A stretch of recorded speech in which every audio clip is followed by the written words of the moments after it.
Hello guys! We know that when you study linguistics, you might have in your mind some morphology definitions that are not clear. Well, you are going to clarify your doubts here, so keep on watching! We are linguistic students, and we want to explain you in detail what is inflection and derivation in morphology. Sometimes these concepts tend to be confused, or simply, we don't understand them. So, let's start! Okay guys, let's continue talking about inflection. Well, when we talk about inflection, we refer to grammatical change. That means tense, person, number, and case. Well, those four are also called inflectional paradigm. With my partner's explication, I will show you some examples that showing the grammar change. In the first example, we have the word speak. If we added to this word the letter S, this word is converted to singular third person, present tense. In the second example, we have the word tag.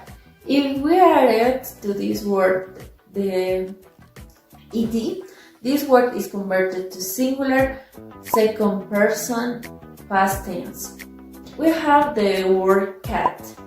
This word now is in singular, but if we add to this word the letter S, is converted to plural.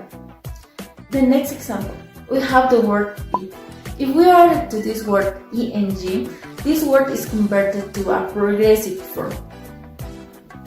The house of Norma.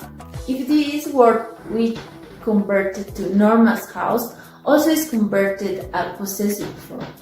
The two last examples, we have the word fast and the word big.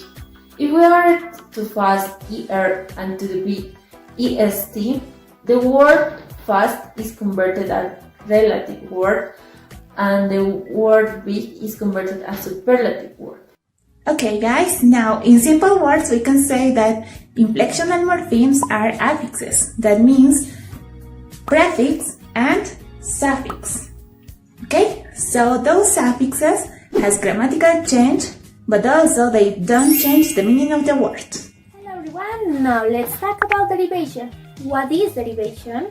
Derivational morphemes are affixes which are added to a lexeme to change its meaning or function. They are used to make a new different lexeme. For example, the suffix li changes the adjective sat into the verb satly. Derivation can be defined as the converse of inflection.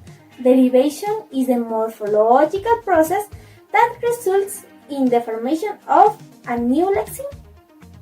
For example, in the verb compete, when we add the suffix ition, we form a noun and it is competition. And when we add the suffix itive, we form an adjective and it is competitive.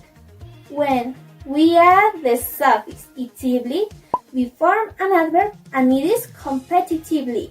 And when we add the suffix eng, we form a noun and it is competing. We have cases in which we add inflection and derivation morphemes in the same theme.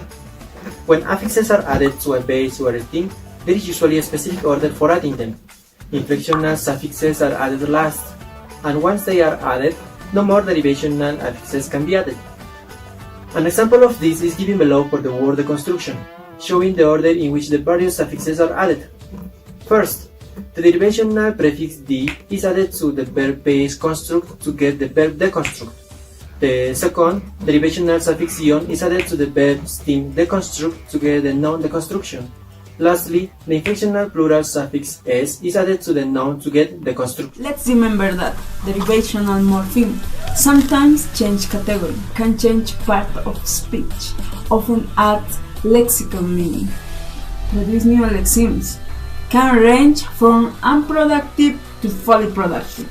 Inflectional morphemes never change category, do not change part of speech, adds grammatical meaning, is important to syntax, is usually fully productive. If you enjoyed this video, if you have any doubt about this topic, you just have to write it down and we are going to answer your question. Make sure give it a big thumbs up. See you next time.